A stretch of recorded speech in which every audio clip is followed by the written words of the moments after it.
5 minutes to go to round 8 of the 1996 Formula One World Championship, the halfway point here at Montreal, Canada. What is going to happen? Well, your guess is as good as mine. The Williams are certainly looking strong. Front row of the grid, only 2/100ths of a second separating Hill and Villeneuve. Schumacher certainly looking good in the Ferrari, and their main competitor, Jean Alesi, well, 3/10ths of a second off. The Benettons have yet to do well in winning terms this year. I've got a feeling that this may not be the time when they do so, but we'll soon see. And Eddie Irvine in that second Ferrari in 5th position. So the Ferraris and the Williams are the obvious front runners. The McLarens of Mika Häkkinen and David Coulthard, despite the fact that Häkkinen is in 6th position on the grid, are not yet on the pace. Häkkinen was about 8/10ths of a second off Damon Hill's time in qualifying.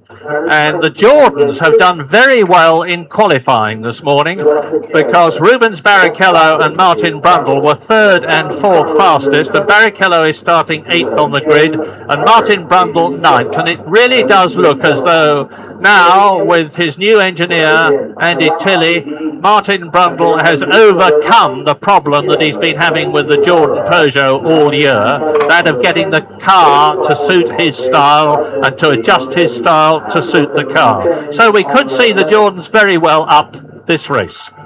Yes, indeed, it would be good to see Martin Brundle break this run of bad luck that he's had. He's been struggling this year, but having found this quite significantly different way of setting up his car, he has indeed performed better. In qualifying, he was 9th, which is his best position apart from one this year. Although Rubens Barrichello, he hasn't done so well. He's just in 8th. He's normally around about 6th. But this morning's practice, in fact, was not a qualifying session. It was a warm-up session. It does not count to anything, but the Jordans were indeed 3rd or 4th. But from qualifying, the pecking order that we saw was pretty much as per normal. Eddie Irvine did a bit better. He normally tends to qualify in 7th. He moved up to 5th for this particular race. Häkkinen lifted his average too. His average is 8 and he was 6, so that was better for him. David Coulthard, he didn't have a good time, largely due to unreliability in 10th. But otherwise, much as we've come to expect. But let's have a flashback to last year's Grand Prix here. A Grand Prix that saw Michael Schumacher on pole. Michael Schumacher stream away and lead, with then being followed by Damon Hill, David Coulthard. The conditions were damp to start with. Coulthard spun off on the very early stages. Damon Hill went on to have a hydraulic problem about 2/3 of the way through the race, and that put him out, leaving Michael Schumacher with an apparently unassailable lead until Schumacher had that gearbox problem. He came back into the pits, came back and clawed up to 5th, but by which time Jean Alesi had taken his first Grand Prix victory on his birthday last year, and in 2nd place and 3rd place we had the two Jordans, Barrichello and Irvine, at that year, with reliability being a very much an important factor, and it will be here too. Whilst this circuit is very hard on brakes, the reason that is because we have long straights followed by, you can see it just there, that's the fastest part of the circuit, 190 miles an hour under that yellow and orange bridge, hard down then on the brakes, down to 2nd gear, and in fact the drivers can brake later to get up the pit lane there than they can to get around the corner. So hard on brakes, then hard on engines and transmissions, pumping your way out of those very slow corners, but actually it's not particularly hard on drivers, because it's the faster corners that really push the drivers hard, and of those there are very, very few. 22 cars on the grid for the Canadian Grand Prix. Both the 40 cars have qualified, and they were not both on the back row of the grid. They are genuinely making some progress, slow, but they are progressing. Luca Badoer is starting from 20th position on the grid of 22. Ricardo Rosset, the Brazilian driver in the TWR Arrows Heart, is 21st, and Andrea Montermini, the Italian in the second 40, is starting last. So that's good news for them. Terribly disheartening if you come out all this distance, take part in the qualifying and all the preliminary sessions, and don't get within that 107% of pole time cut-off point. So, as ever, it's going to be the run to the first corner that is going to be absolutely critical. Will Damon Hill get there? Villeneuve is an excellent starter. And Michael Schumacher's got a problem with his Ferrari, so Schumacher's destined to start this race from the back of the field. That's not going to start. What a massive blow there for Michael Schumacher. The technician is still working on that car, and that leaves Damon Hill There's Schumacher there. He's going to have to follow now the whole field, if indeed they can get the car started. A lot of consternation there. It's obvious. I can see the Magneti Marelli technician working on the car, and this is, well, I hesitate to use the word disaster, but it is terrible for Michael Schumacher. It's great news for Damon Hill and Jack Villeneuve, of course, because it means that Schumacher has got to claw his way all through the field. He's getting away now. So Schumacher's going to be starting the race from very last on the grid, and this should at least enable us to see some fantastic driving. Let's look at the circuit as we go around now. Into the fourth gear, up to 150 miles an hour into turn 3. This is where Alesi and Berger lost control. About 70 miles an hour through that. Now we cut to the point 2/3 of the way round the circuit. This is corner 10. This is the hairpin where Mika Hakkinen attacked Johnny Herbert last year. The Benetton and Jean Alesi there weaving to get the all-important tyre temperature up. Damon Hill out in front. This is going to be a big relief to Hill and Villeneuve, although having said that, Schumacher has started so poorly this year so far that they probably didn't think there was a great chance of him coming by, but of course you can never discount it. Now in terms of people to look for on the start, Jean Alesi will be having a really good look to see if he can get by Villeneuve or Hill. They both start very well. On the league table of making up places, David Coulthard is still out in front with some 2 to 3 places each start he makes, whilst Mika Hakkinen actually is at the bottom of the league table. He tends to lose a couple of places. So Hakkinen's in 6th. So let's watch the start. Watch for a good one from Alesi, good one potentially from Berger as well. But all important thing is keeping it clean into that first corner run, because now it looks very much like it's the fight between the two Williams cars. But I predict that we are going to see some quite incredible driving from the fired-up Michael Schumacher, because 2 years ago Schumacher started the Belgian Grand Prix from 16th on the grid and he won the race. He's starting from 22nd on the grid today. Eddie Irvine on the right now. On the right is Damon Hill. Behind him, with a clear track in front of him as he sits in the Scarlet Ferrari, is Eddie Irvine. Schumacher is coming into position last on the grid, had an electronic problem yesterday. Second on the left, second on the grid is Jacques Villeneuve, and behind Villeneuve is Jean Alesi, another demon starter. He's got a situation now which will help him. Watch for the lights going out.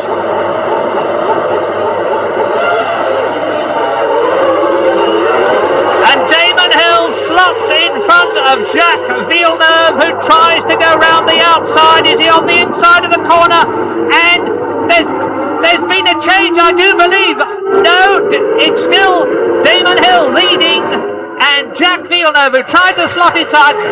Alesi is 3rd, 4th is Eddie Irvine. So it's Williams, Benetton, Ferrari. Then tucked up behind the Ferrari of Eddie Irvine is the red and white McLaren, and that's Mika Hakkinen. Then it's Gerhard Berger. One of the Jordans is well up, so that'll be Rubens Barrichello ahead of his teammate, or is it Martin Brundle? No, it's Martin Brundle who's gone ahead of his teammate Rubens Barrichello. Terrific start, and Schumacher is fairly scything his way through the field already. Look at him on the left as they come down to the hairpin. But Hill has got a substantial lead on lap 1. Hill, Villeneuve, Alesi, Irvine, Hakkinen, Berger, Gerhard Berger, and look for the Ferrari of, well, you just saw a flash of Michael Schumacher. But this is giving Damon Hill a wonderful chance, because he's got a clear track in front of him. Jacques Villeneuve has got Alesi in his wheel tracks, but Damon Hill is building up the gap. Irvine is still in 4th position. And look down the grid. Look for Schumacher as Hill goes through. There is Coulthard, there is Verstappen. Behind Verstappen is Johnny Herbert, and there, behind one of the Minardis, is Michael Schumacher, and it's Fisichella that he's got in front of him. So Schumacher is 17th. He started 22nd. He's gone past 21, 20, 19, 18. Ahead of him is Fisichella, and wham! We're straight past the Minardi with Michael Schumacher. Now, Hill's first lap time was 1 minute 29.49, and Michael Schumacher, obviously much longer. He's in amongst the traffic. 1 minute 40, and there. Now, here we are. Look for Schumacher. And who is that pulling it in the shadows? It's Irvine. It's Eddie Irvine. Eddie Irvine, it's an engine problem. I'm smoke coming from the back of the Ferrari, and that is Eddie. Well, a dreadful race already for Ferrari. Michael Schumacher starts from the back. Eddie Irvine stops, gets it going again. Some kind of electrical problem, perhaps. But at the end of the first lap, Damon Hill led Jacques Villeneuve by over 2 seconds. There's Villeneuve second, and Lacey third, Hakkinen fourth, Berger fifth. Then Brundle, Martin Brundle.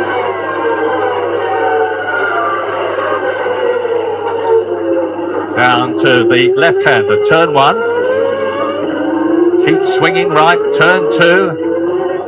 And Michael Schumacher has gained another 2 places. He's 12.6 seconds behind Damon Hill. Fastest on the track is Hill, 1 minute 24.69.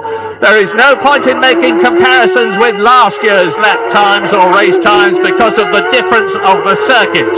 And that is Mika Hakkinen, and now here is Eddie Irvine coming into the pits and effectively finishing his race.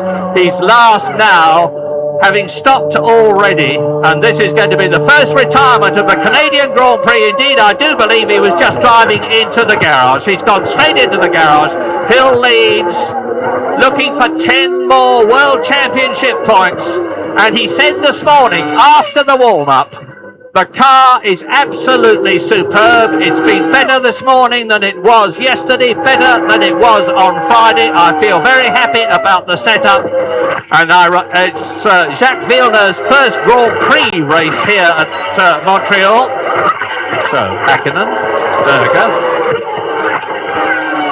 Well, clearly a dreadful start for Ferrari there, with Schumacher having his engine problem and Irvine a problem, presumably with the engine that's putting him out. Maybe they were related. We'll perhaps hear some more news from Tony Jardine, but this is just the kind of start that Damon Hill really wanted to have. He's got away cleanly. He's pulling away, more to the point, from Jacques Villeneuve. Let's have a look there. We're looking at a replay of coming down into turn 10 and a lot of getting right on the outside on the dirt, and to see who that is. It's a Jordan. It does indeed. So I think that was Rubens Barrichello, because it was Rubens Barrichello, because there is Martin Brundle, and Martin Brundle in 6th position is right up behind Gerhard Berger. And if Martin Brundle can close up on and get by the Benetton, he will A, be doing extremely well, and B, doing himself a lot of good psychologically. Martin needs a good race, and it could well be here in Canada that he gets it. We're on lap 4 out of 69, and Damon Hill going faster and faster, lap by lap. He's just gone round in 1 minute 24.2. He's now 3.3 seconds ahead of Villeneuve. There is Hakkinen, Berger, Brundle, and they are in 4th, 5th, 6th places. And you can see how close the performance of most of the cars here is at Montreal.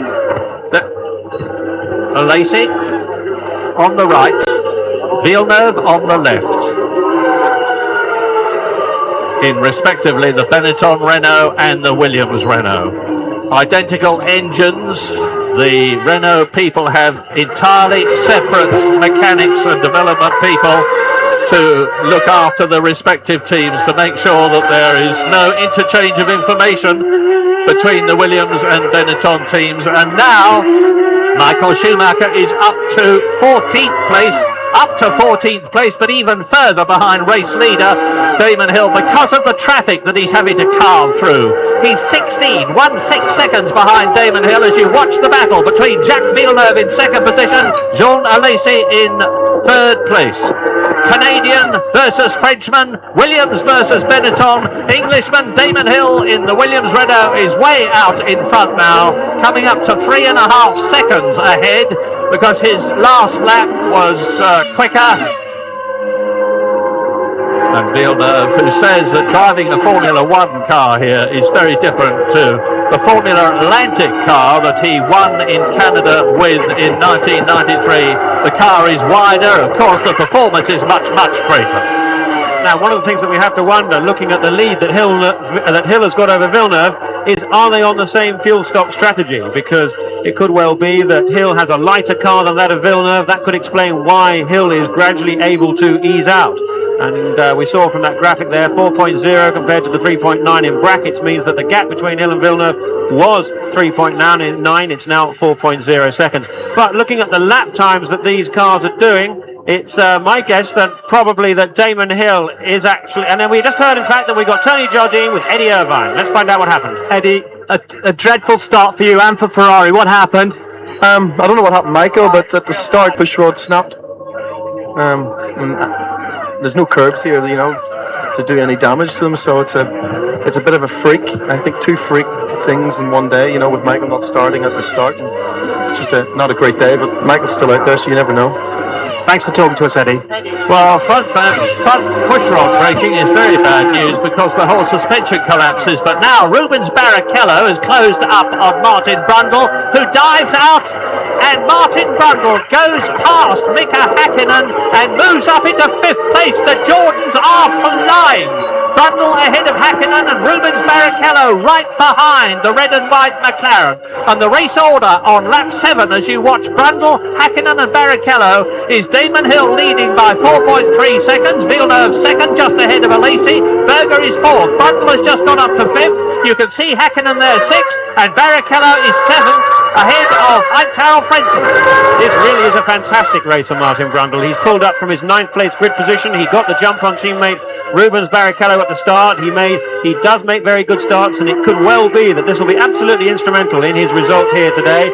And then getting by Hakkinen, I suspect, in fact, that what we're seeing here is Mika Hakkinen driving with a heavier car than that of the Jordans. The Jordans are making progress very quickly, and it's my guess that they're going to be on a 2-stop strategy and that Hakkinen is going to be on a 1-stop strategy. Now we've got a 69-lap race, and that means that the stop, if they're going to make 1 stop, will come between about lap 32 and lap 40. If they're going to make 2 stops, and let's watch for Barrichello having a go at Hakkinen. That's going to be the next thing coming up there. On the long drag now, this is the straight that takes you all the way back up towards the pits, and it was here that Brundle got by Hakkinen on the last lap. So this presents Rubens Barrichello with his best opportunity of getting right in the toe of that McLaren. They're doing 190 miles an hour now. Out he comes on the brakes, but he did not do what Martin Brundle did, so not so good there. And one of the criticisms that has been levelled at Rubens Barrichello is his lack of top line ability to overtake. He's known to be very fast, he's known to be a gifted driver, but into the ability to actually far ahead. And that's Katayama having hit the wall. It is Tyrrell.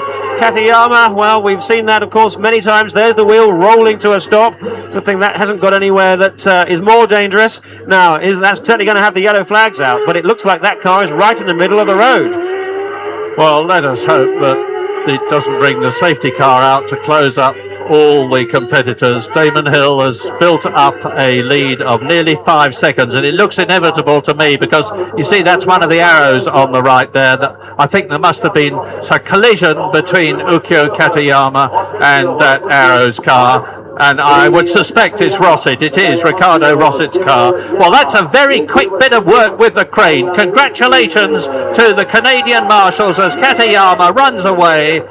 That is a superb bit of recovery work because hopefully it's left the track clear and they won't have to bring the safety car out. And Rubens Barrichello is now right under the rear wing of Mika Hakkinen's McLaren. Having another look. Race order, lap 9. Hill leads, Villeneuve 2nd, Alesi 3rd. Berger 4th, Brundle a magnificent 5th. Hakkinen is in 6th position. 7th is Barrichello, 8th is Frentzen. And here we see the replay. There goes Katayama up the inside. Katayama actually loses the back end of his Tyrrell under braking. Rosset has allowed him room to come through, but then Katayama, having lost control, drifts his car into the side of Rosset, so that was Katayama's fault, I'm afraid, on that one. He just underestimated how fast he was going. He didn't maintain the stability of the Tyrrell as he came into that corner. But we've got the Jordan cars clearly flying with a lighter fuel load. The question is, what are the Williams cars doing? That's what we need to look at. Looking at the lap times they're running, and that's a 1 minute 23.9 for Hill the last lap, but his best lap so far is about a 1:23.2. It's probable, I think, that Damon Hill is going to stop just once. Now, originally, I wondered if perhaps Hill was going to stop twice and maybe Villeneuve once, and that was why Villeneuve was falling behind. And Villeneuve continues to gently. He's on a 5-second deficit. There it is. He's 5 seconds behind Hill now. So one of the things that we want to bear in mind is it could be, and that's Rosset walking his way back in, it could be that Villeneuve will stop once and that Hill will have to stop twice. We'll watch those lap times carefully. I can tell you that the Williams team were agonising right up to the last moment almost about whether to stop once or twice. It is a very close run thing.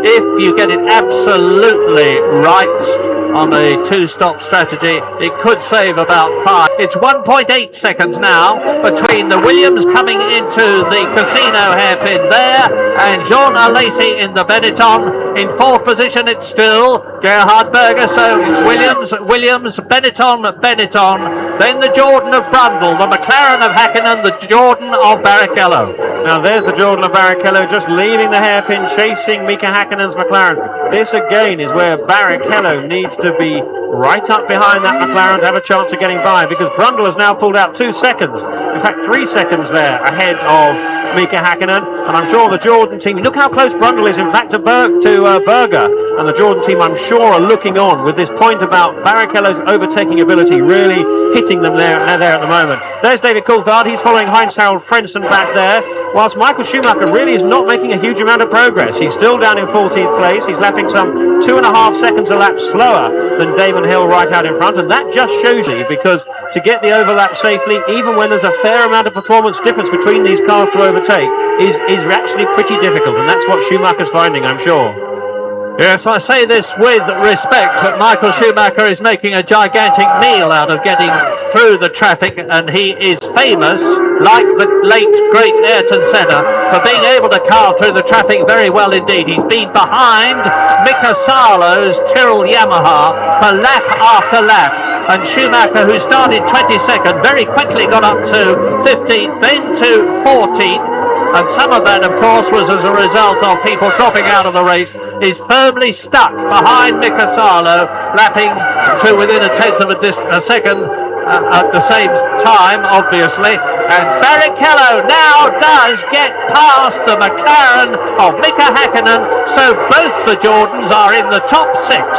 Martin Brundle is 5th, Mika Häkkinen is down to 7th, Barrichello is up to 6th. And all the hard work that Peugeot have done on that V10, that Gary Anderson and his men have done on the car, designing it and building it at the factory just opposite the gates of Silverstone, is coming home very successfully indeed. There's still a long way to go, and there's going to be more attrition in this race, because the Montreal circuit is famous for stopping cars often towards the end of the race. Damon Hill, lap 12, his lead 5.2 seconds. And also about 5 seconds is the lead of Martin Brundle over Rubens Barrichello, a game which just shows you how important it is to be able to overtake cleanly. And Brundle, of course, did that with Häkkinen a few laps ago, and that's time which is going to be very, very difficult to make up. Now, what Barrichello has got in front of him now is a clear track, so we can see what kind of lap times he can do in comparison with those ahead of him. But this really is a brilliant performance. Now here we are. Here's Barrichello going by Häkkinen. 190 miles an hour, hard on the brakes, slowing in just about 2 seconds down to the 50 miles an hour that you need to turn into that corner, that second gear, 60 miles an hour, and then punch their way out. But Damon Hill, as now his first stops are going to be coming round about lap 22, lap 23. We're lap 12 at the moment, and therefore the second stop, if they're going to stop twice, will be around about lap 46. They're going to stop once, it's going to be round about lap 35, give or take 3 or 4 laps. And there is Michael Schumacher, 13th place. As you can see, it's the blue and white Tyrrell of Mika Salo in front of him, and in front of Mika Salo is the Sauber of Johnny Herbert. So you're looking at the battle for 11th, 12th and 13th, and you certainly don't expect to see Michael Schumacher fighting down there, and nor does he. I said earlier on that when he started the Belgian Grand Prix from 16th place the year before last, he made no bones at all about slicing his way through the traffic. That, of course, was in the Benetton. Here he is in the Ferrari. But I suspect he's got some sort of a car problem. With the greatest of respect to the people in front of him, Schumacher in a really fit Ferrari would be on his way well and truly by now, and higher up than the 13th place that he's in. But it certainly makes a great sight. There's the high nose Ferrari. Johnny Herbert in the yellow-nosed Sauber. Mika Salo, who had problem after problem in the practice and qualifying with the gearbox of the Tyrrell Yamaha. It wasn't, as is so very often the case, an electrical problem. It was a mechanical problem, but the result was the same. It meant that Salo got hardly any laps at all on the track, and he's doing extremely well to keep ahead of Schumacher and behind Johnny Herbert, who is actually pulling away a bit. We're on lap 14, and now they sweep right, and they've got the St. Lawrence Seaway on their left. They're coming down to the Concord Bridge. That's it over them now. Sweep right again. They're building up to 170 miles an hour as they come down to the hairpin, which they will be doing in just a few seconds' time. They're at it now. Damon Hill setting the new fastest lap of a 1 minute 22.9 on that last lap. Now what's happening there, he's going faster as he's doing more laps, and the reason for that is not that he's getting used to the circuit more, it's because he's using up fuel, and as he uses up fuel, the car gets lighter, and as it gets lighter, he can go faster. Now that should happen everywhere, but what happens on most circuits, in fact, is that as the cars do more laps, the tyres get more stick, they get worn more, and you tend to lose more on lap time from tyres wearing out than you gain from the cars getting lighter as the fuel gets burnt. That is not the situation here. This circuit is very easy on tyres, and therefore there's very limited amount of tyre degradation as they go around, so the influence of the fuel burning off tends to be the dominant one, and that's good for us because it means that we're going to see the drivers keep attacking the whole way. They don't need to preserve the tyres here on this circuit, certainly not excessively so, and we can see them attacking, racing, fighting all the way from start to finish of this race. 3 drivers out, Riccardo Rossi, Ukyo Katayama, who collided, and of course Eddie Irvine with that broken front pushrod problem in the Ferrari. There are 18 still on the same lap, and that is lap 15 out of 69. Jos Verstappen, the Dutch driver in the Arrow's Heart, is 3 laps behind. I must honestly tell you, I don't know what the problem is. I haven't seen him on the track. He's not in the pit lane, but now you can see ahead of you, or you did see ahead of you, the McLaren. This is the battle for 8th position. It's Frentzen who is in 8th position, Coulthard who is 9th, and behind him Olivier Panis in the Ligier, 10th. And Coulthard would have been definitely lining up there to try and find a way past the Sauber there of Frentzen. One wonders whether or not that Sauber is on just a one-stop routine here. Does it have half a tank? Is Coulthard's car lighter? I suspect not, because I think really Coulthard in the McLaren should be faster than Frentzen in the Sauber. Ford have done a lot of work on the engine. They've been revving it to 16,500 in qualifying now, and although they've gone back to their normal 16,200 rev limit, still astronomical numbers, but of course they're chasing with this new engine. But Coulthard is being held up by Frentzen, of that I'm sure. But another worry must be down in that Ferrari pit, because apart from Schumacher still languishing back in 13th place, if that has been the case, and Eddie Irvine's had that broken pushrod, and incidentally the pushrod is that angled bit running from the front wheels up to the top of the bodywork. If you look at Damon Hill's car, one each side angling up in an inverse V, the actual suspension loads are fed through those diagonal pushrods up to the springs that are actually on top of the driver's feet. So if one of those breaks, the car falls to the ground, and there must be a worry about Schumacher's car too, because as Eddie Irvine said, he didn't go over a curb, and that's the normal reason why a driver might be able to influence that, but it looks like it's just a failure of some sort with that Ferrari. No doubt we shall hear more, particularly after the race. Now you're looking at Gerhard Berger, who's in 4th position. He's only a couple of seconds behind his teammate Jean Alesi, who is 3rd. But at the present moment, neither of the Ferraris, with Eddie Irvine out and Michael Schumacher down in 13th place, are in the World Championship points. And both the Benettons are very much so in 3rd and 4th places. So if the things stay the way they are now, if Schumacher fails to progress to the 6th position, and there's not the slightest sign of him doing it, there's not the slightest sign of him at the Constructors' Championship, and Benetton, who are currently 11 points behind them. Into the pits comes Andrea Montermini in the newly liveried 40. He started last, he had a pretty grisly practice with all sorts of problems with the car. There are the 2 Benettons, and as in the Williams team, there are no team orders. The 2 Williams lead, the 2 Benettons, and there they are. Alesi ahead of Berger are 3rd and 4th, ahead of Martin Brundle by about 4 seconds. This is not a difficult circuit, relatively, for drivers to do, and that is why I think we're seeing the cars in much more of a 2x2 formation here than we have done at other races. Berger is having his best race of the season. Now, Gerhard Berger needs points. Alesi has done better than he has this season. Now this is a low downforce circuit. Look at the rear wings on those Benetton cars and see how shallow, how thin they are when you look head on just like that. There's very little vertical perspective to those wings. Now Benetton are running the cars in a very low downforce configuration, and that means that they're faster down the straights, they have a little bit less grip on the corners. But when we have so many straights, that's generally the trend that everybody's gone here. But there are differences. We'll see if we look at the Williams cars, and the pictures will surely come to them soon, that they too have a very shallow angle on the wing, and it's the shallowness of the angle that makes them look thin. But then if you look at the McLaren, if you look at the Ferrari particularly, you'll see a much deeper wing on the car, and that means those cars have more downforce, or they are running more downforce. They're going to be getting a little bit slower in a straight line, and maybe look, there's the Williams. See how shallow the wing is on that. And what we really want to do is look at a Ferrari next, and you'll see that it's much deeper, and that means that the Ferrari is a bit slower in a straight line, and it could be that's actually hindering Schumacher now, because you need the straight line speed to be able to overtake with, and that he hasn't got, although it should help him around the corners. Villeneuve coming up behind. The 40 I was about to say it's all over the road, because you could see him yawing as he went into the corner, and it's Andrea Montemini that you saw in trouble earlier on, who goes off into the gravel trap but manages to keep going through it and rejoin the track. And we're now lap 20, coming up towards 1/3 distance in the Canadian Grand Prix, and at the present moment Canada's thousands who want to see Jacques Villeneuve win more than anything else are not looking likely to see their wish achieved, because Damon Hill is pulling away from Villeneuve at the Canadians' first drive in a Formula 1 race here.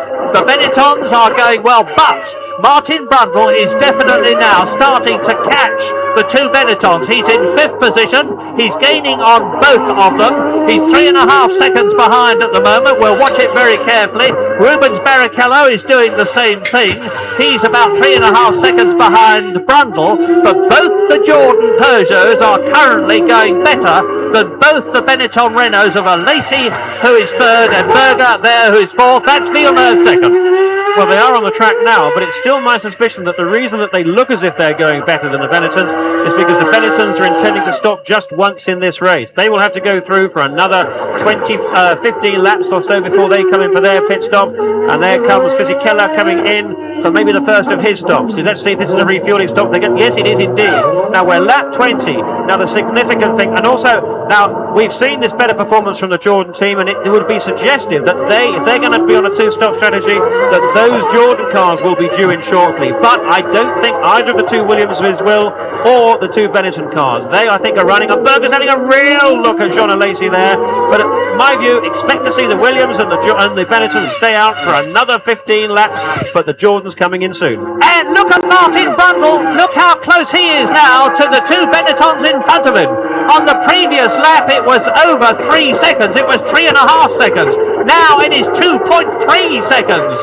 In the Jordan Peugeot, Martin Brundle, there he is in the white helmet, is reeling in the two Benettons at about 1.5 seconds a lap. Rubens Barrichello has come into the pits. There he is. Now, lap 22. This is indicative of a 2-stop strategy, at least.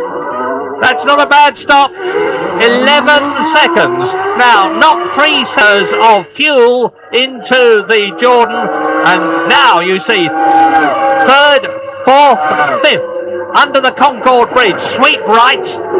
Now left. They're doing about 80 miles an hour here. Accelerate up to 170 as they come down to the hairpin. That's Villeneuve in 2nd position. And the gap, as you see, between Alesi and Berger is certainly less than 0.6 seconds now. And Martin Brundle is going to be right with the Benetton Renaults in the next couple of laps, maybe even less.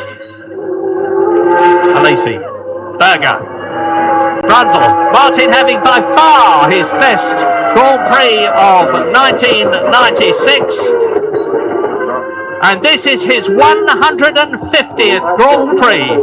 Martin, who has driven for so many teams, for Tyrrell, for Zaxby, for Williams, for Brabham, for Benetton, for Ligier, for McLaren, and for Jordan this year, is on a roll at the present moment, and it is a richly deserved one. The man from Kings Lynn, Berger Brundle, Hakkinen is 6th, his teammate Coulthard is 7th, Parnis is 8th, Herbert is 9th, Salo is 10th, Schumacher up to 11th, and into the pits comes the Jordan of Barrichello. Well, that must be a problem, because of course he's been in once. This is his second stop, and therefore there's a problem with that car. We can just about see it from our commentary box, and indeed there's some chat going on the radio. This does not look well now. We're looking at it, and maybe they're blowing some debris out of the back of that. That's an airline, I think, that they're putting at the back of that car. Maybe it's been overheating. That could be one reason why they're trying to get rid of some debris from the back of the car, but either way, that looks suspiciously, to me, like it's going to be the effective end of Barrichello's charge here. But for Brundle, yes, he is charging. But again, I think that it's pretty clear he's going to be coming in the next lap or two for his first of his 2 stops.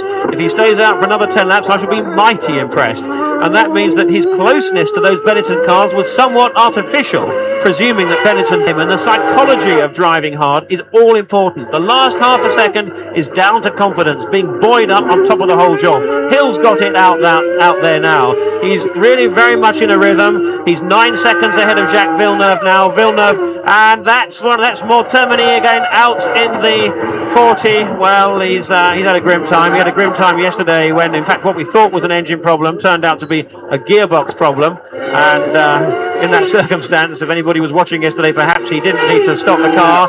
And Jordan, we understand, are getting ready. So expect to see Martin Brundle coming in next for his stop. Now, that stop at Barrichello's was not actually good. For a 2-stop strategy, 11 seconds was a bit long. It really should have been more like 8 or 9, I believe. And I think we're going to be wanting to be seeing that from the Jordan team on this one. Damon Hill is commanding this race, but I hate to remind you of the fact that he also commanded Monaco until his engine let go and he lost an absolutely certain 10 points. So nothing is finished in Formula One until the winner has seen the checkered flag. Meantime, Martin Brundle, lighter fuel load or no, is right up with the Benettons, and that is Rubens Barrichello back in the fray. And just looking at the cars we're looking at now, the Benetton and the Jordan, if we get a head-on shot, you can see how much wing the Jordan is running. It really is running a great deal of wing, and in a quest to get more downforce. The Peugeot engine is very powerful. And the power of that engine, look at it now. You can see the greater depth of that wing on the Jordan car. The power of the engine in as Panis comes in for the first of his stops. Now, again, we're thinking it really should be around about 8 or 9 seconds for a good stop if it's the first of 2. Let's have a look here. Tyres done. Watch the fuel pipe coming off. It is. Well, it's 10. Now Brundle there. Was that Brundle coming into the pits for his stop? No, it's Barrichello coming in, and surely into retirement for Barrichello. Well, I do feel so sorry for poor Rubens Barrichello. He's already retired 4 times this year. The advent of Martin Brundle to the Jordan team had done him a power of good because he couldn't get on with Eddie Irvine last year. And Martin Brundle has helped the young Brazilian no end, but now he is certainly helping himself. And with Barrichello out of the race, it means that Hakkinen is in 6th place, Coulthard is in 7th. Well, that is Rubens Barrichello's Jordan being removed from the race, and again it looks as though Jordan have not. Where is Martin Brundle? Where is Martin Brundle? There he is, coming into the pits. Yep, absolutely right, Jonathan. Martin Brundle comes in on lap 26, and the speed of the Jordan Peugeot and Martin Brundle was to some extent illusory on account of the fact that the car was running lighter. And that was a great stop from the Jordan team there. Absolute precision. That really was good. Now the next thing is, are we going to see the Williams car stay right out for another 8 laps? That's how long, or they could probably come in the next 5 on one stop. Then they're going to have to, at the moment, put about 12 seconds worth of fuel in the cars. That'll mean a 13-second fuel stop. So anybody that comes in the next 3 or 4 laps and has an 8, 9, 10-second stop will have to make another one. Good news for Woking. Both the Williams are in the top 6. Both the Benettons are in the top 6. But the good news for Woking is that both the McLarens are now in the top 6 places. We're not used to saying that this year, because although this year's car is better than last year's car, it's not as good as the top opposition. But despite that, Mika Häkkinen is now in 5th position, albeit 37 seconds behind Damon Hill. But Coulthard is in 6th place, just 1.5 seconds behind his teammate, and Damon Hill has again gone fastest, 1 minute 22.396, which is because he's had a heavier fuel load. If it is the latter, we'll expect to see Damon Hill come into the pits before Jacques Villeneuve. That could be an explanation. Any moment now, in fact, because we have seen the inboard being held out to Damon Hill, so we can expect him on this lap to peel off when he gets to turn 11. Well, you don't peel off, actually, you just go straight into the pit lane at enormous velocity. This is the shortest pit lane in Formula One, because the pit lane length is such that you go straight off the track into it and straight onto the track when you come out of it. There are no runs in and runs out, and that of course will have affected the strategy of the teams. It's one of the factors that they feed into their computers, and you're watching Damon Hill now with that 11-second lead. He will not be able to come in, change tyres and refuel before Villeneuve goes through, so we can expect there are the Williams team all ready to receive Damon Hill, and Villeneuve, I'm sure, is going to go through into the lead.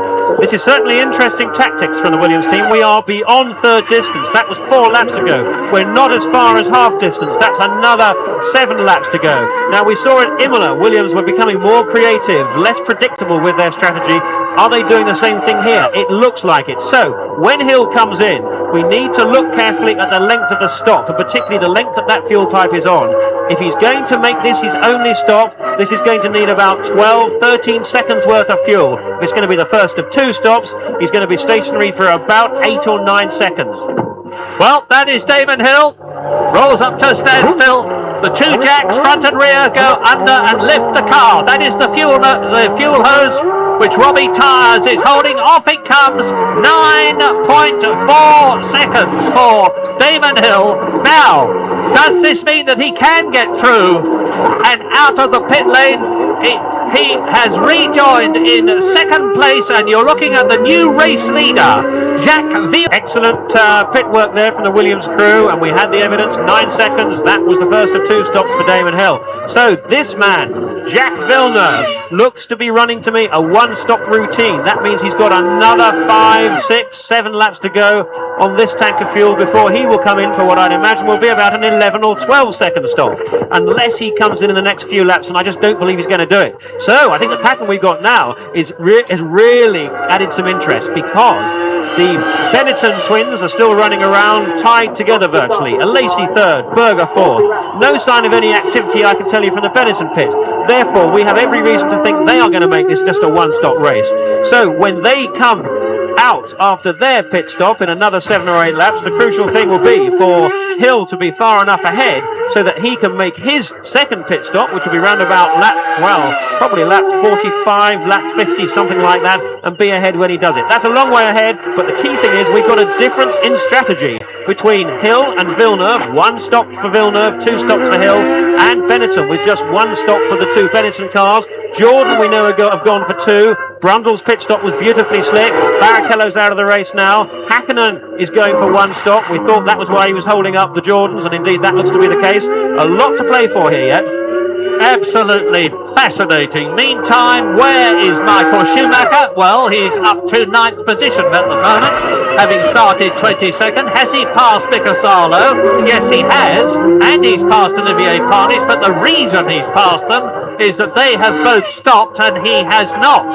And Schumacher is now 54 seconds behind Villeneuve, the race leader. He's a long way off from being in the points, because the time gap between Coulthard, who is 6th, the last man in the points, and Schumacher, who is 9th, is 21 seconds. and Coulthard is lapping in about 1 minute 23.5, and Schumacher is lapping 2 seconds slower. So at the present moment, unless there are a lot more retirements, it's going to be no points for Michael Schumacher and Ferrari, as it has already been no points for Eddie Irvine.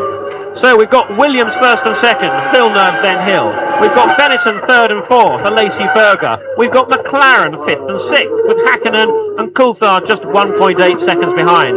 Now, in the cases of Benetton and McLaren, this leaves an opportunity for pit stop work, be it slick or otherwise, to actually influence these positions.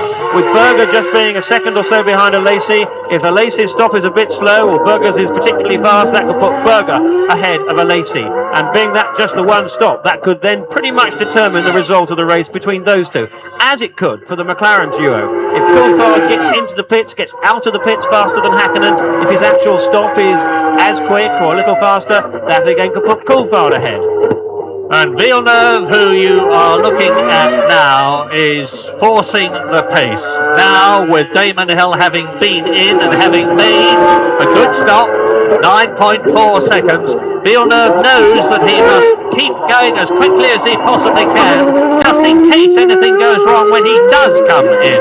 But he's got a commanding lead at the present moment. It's 7.3 seconds, although Damon Hill has now pulled the bung out well and truly. He's gone past there again. 1 minute 22.26, marginally faster than Villeneuve. But remember that now that he's got those new tyres on, he will be able to keep up that speed a bit longer. The new tyres don't make all that much difference for all that long, so we can expect Hill to make another few laps quicker than Villeneuve and to close the gap. But when Villeneuve comes in, his stop is going to be absolutely crucial, and you're looking at the unique sight now of Michael Schumacher being pursued by a very determined Pedro Diniz in the Ligier-Mugen. Diniz, the Brazilian, who drove for the race where he's had some, not that he's had many in his career. He's a very realistic chap. He said all along that he expected the Ferraris to be competitive, truly competitive here in Canada. Well, he's been proved sadly wrong thus far. Eddie Irvine going out. Admittedly, a breakage is not something that you would normally expect, and if the push rod had held up, Eddie Irvine would undoubtedly have gone well. But Schumacher is in some sort of trouble now, and I think there is some news from Tony Jardine in the pits. Yes, indeed. That Williams pit stop, which I witnessed at first hand, was extremely well executed, and the Williams mechanics were very pleased, because the first thing they asked when they came back into the garage was, how long did that take? And via BBC, we were able to tell them that it was 9 seconds. They were chuffed with that. I've just been down to the Jordan garage and found out that Barrichello's problem was clutch. And we saw them keep sending him out, but the third time he came back in, they had to push him out of the way very quickly because they were expecting Martin Brundle for his 11-second pit stop. And incidentally, that was the last set of fresh tyres for Damon Hill. The rest, the other sets are all used. 15 of the 22 starters are still running. The retirements, in the order of the retirements, are Eddie Irvine out with that broken push rod, Katayama out, his collision with Rossett, Verstappen has disappeared, as has Heinz Harald Frentzen. Montermini went out in the pits in the 40, and Barrichello sadly went out in the Jordan, and Luca Badar is running last, having already been lapped. They're on lap 34. It's a 69-lap race. We are pretty much at half distance. So expect to see the other teams, the ones that have not stopped yet, getting ready for their solitary stop. That means the Williams team for Jacques Villeneuve. It means Benetton, and there they are, the Williams team, ready for Jacques Villeneuve. It means the Benetton team for Lacey, for Berger, the McLaren team for Hakkinen and Coulthard. All that is going to happen, I think, in the next 4 or 5 laps. And Damon Hill is continuing to force the pace, endeavouring to close the gap between himself and Jacques Villeneuve in the hope and the expectation of taking the lead when Villeneuve there comes in for his stop. This is lap 35. Hill has got the gap down to under 7 seconds now, progressively, from 7.2 seconds to 7.1 to 7 and now to 6.9 seconds. So it's going to be a very, very close run thing.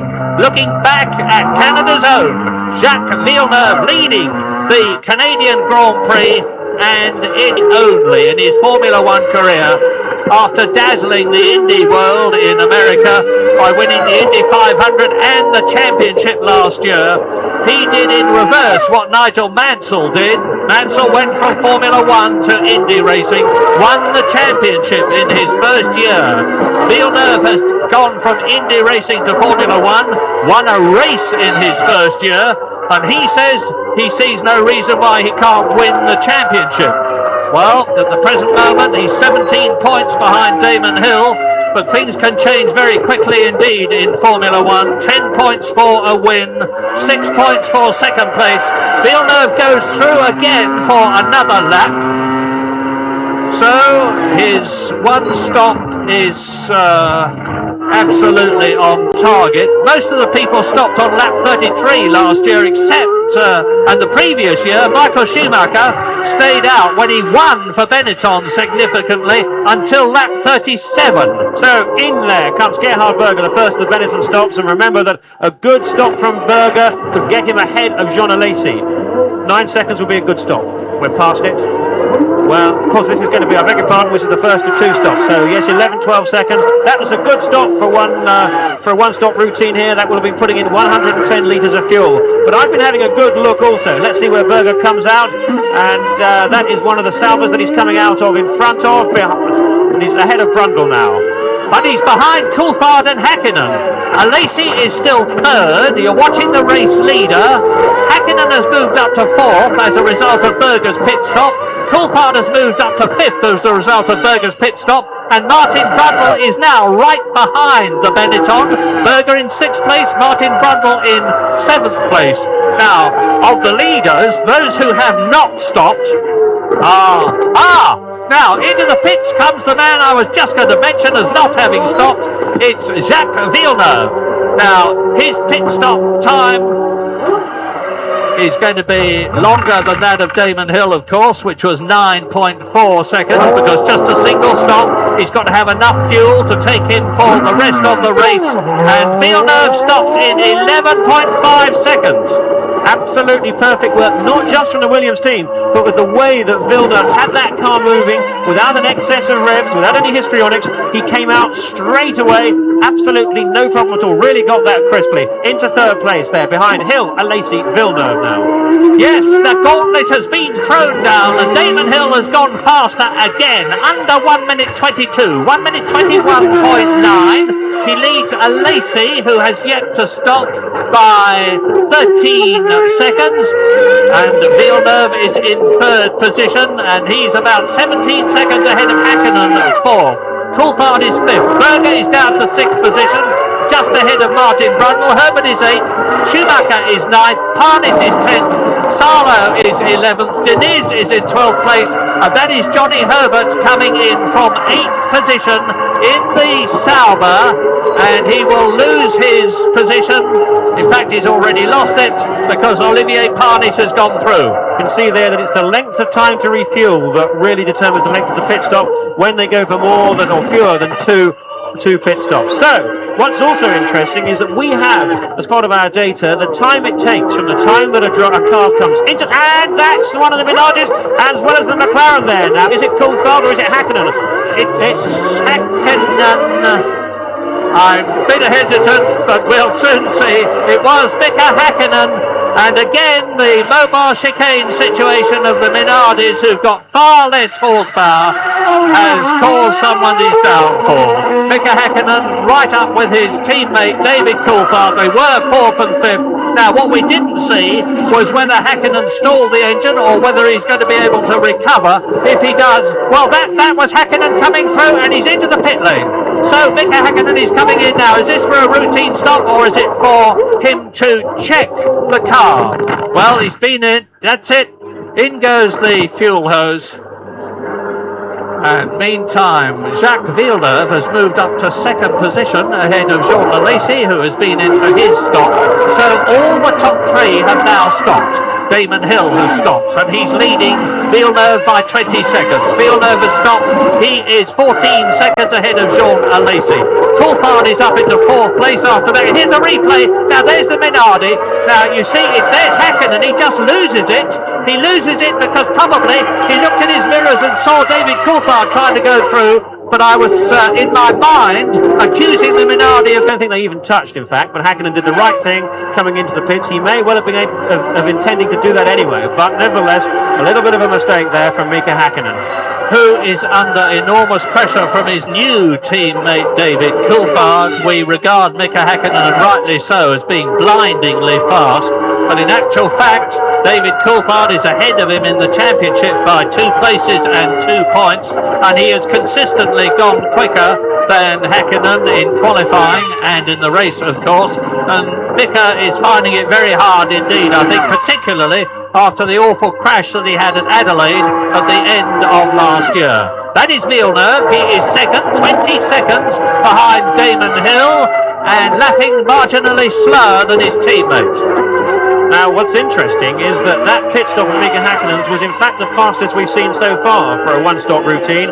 He was stationary for just 10.5 seconds. His pit lane time was 29.17 seconds. That includes his time stationary. But in fact, although the McLaren team are without doubt absolute experts at slick pit work, what we should also appreciate is that as the laps go by, they're going to need to put less fuel in these cars. The cars are using about 3 litres of fuel a lap. It takes the fuel flow rate is 12 litres per second. Therefore, for every lap the cars do, the pit stop should take a quarter of a second less.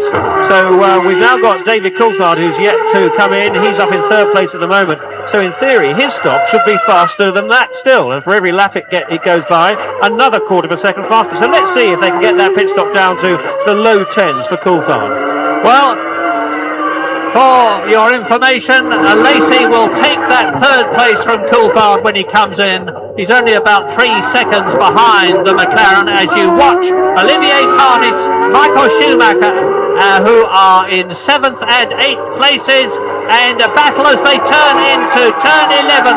Olivier Panis on the inside, but Schumacher's got the inside line here and he hits the bollards. So has he damaged his front wing? That's a replay. Well, I don't think so, but the really significant thing there is what on earth is Olivier Panis doing overtaking Michael Schumacher in a Ferrari? And the answer is in the straight line speed. That's why the Ligier was able to go by. It's simply going in, it's in a much better trim. The engine's working properly, whereas Hakkinen's is not. Whereas Schumacher's is not. And that's Salo with an engine problem. Talking about engine problems, another engine problem for Yamaha. I'm afraid we've seen it so often this year. And a lot of frustration in the Tyrrell team with that situation, I can assure you. Riding with Mika Hakkinen, chasing Michael Schumacher's Ferrari and actually closing up on it as they go down the 180-mile-an-hour straight line, the chicane, down to 55 miles an hour. Mika Hakkinen has made his stop. Indeed, David Coulthard is the only one of the top 6 who has not stopped.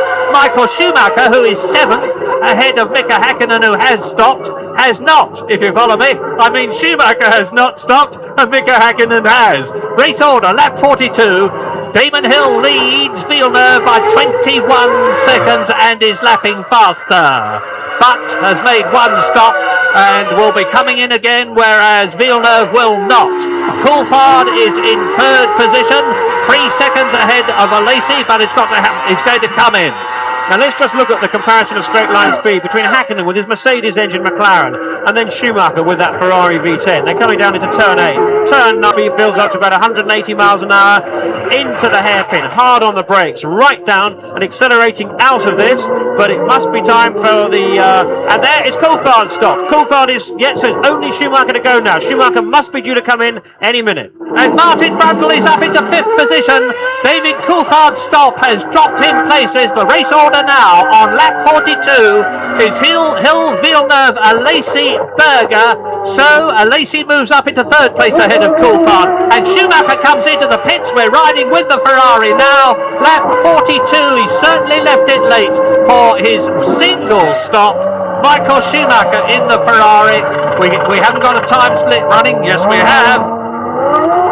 Now, because he's taking on less fuel, it should be a quicker stop, not a particularly fast one, 12.4 seconds, and he has lost places. Johnny Herbert has moved ahead of the Ferrari as Schumacher rejoins the track, and what was that I saw bouncing off the tarmac?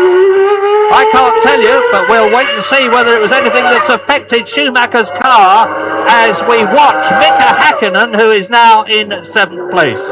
Hill, Villeneuve, Alesi, Berger. Williams, Benetton. Martin Brundle is 1.4 seconds behind Gerhard Berger's Benetton. He's back where he was earlier in the race, behind the Austrian in the Benetton Renault, and catching it because, and by the same token, Berger is catching Alesi. Coulthard is down to 6th position, and Olivier Panis is out of the race. There are now 14 runners of the 22 starting. So from that round of mid-race pit stops, Alesi did indeed maintain his 3rd place, and that's Berger. Gerhard Berger, he spun it, and what is more, he has stalled it. Gerhard Berger, who was in 4th place. Now, the problem here with the Benetton, and they had this problem yesterday when both Berger and Alesi went off in quite a big way, is that, like the McLaren, they're very light at the back. And when you put the power down, especially on this bumpy track, because Montreal has the most bitter winters, and the road surface gets broken up, and although a lot of the track has been resurfaced, that part has not. And it's my guess, and is Schumacher seems to me to be going very slowly indeed. I do believe that Schumacher is, yes, look at his left front wheel. I saw something bounce off the track. Has the same thing happened to... Here's the replay. Let's look at the suspension. Let's see what happens. Yeah, there's something bouncing out, and I think that Ferrari have had a suspension breakage on Schumacher's car just as they did on Irvine's, and that is bad. Well, it looked a bit like a drive shaft, but clearly we saw something come off that car, and so Schumacher into retirement. There's no way that's going to be fixed, but what a blow for Gerhard Berger there. This was his best race. There is his car being hoiked out of the way, his best Grand Prix of the year so far. That leaves clear ground now from Alesi. He's 20 seconds behind Jacques Villeneuve. Villeneuve is 22 seconds behind Damon Hill. But Villeneuve has not got to stop again in this race, whereas Damon Hill has.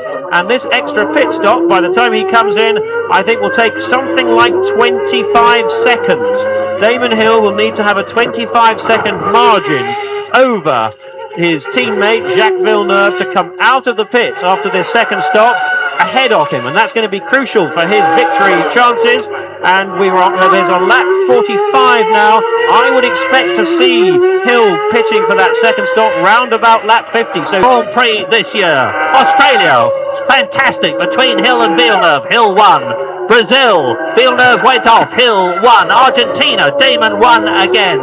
Then Villeneuve took over for his first Grand Prix victory in Germany at the fabled Nürburgring. Hill won again, and the San Marino Grand Prix at Imola, lost the race in Monaco, which Olivier Panis won.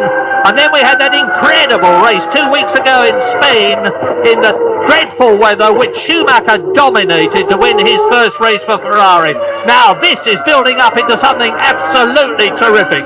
You've just heard from Jonathan that Hill is looking for a lead of some 25 seconds. At the present moment, he's 23 seconds ahead of Villeneuve on his 46th lap. And just look how hard he's trying. One needs to use the curb on the inside of that turn 2 to help reduce the understeer. What happens is that by pulling the wheel up on the inside, it helps the front end grip. And the next bit of action pit-wise is going to come from the Jordan team, because we know that they were on a 2-stop routine.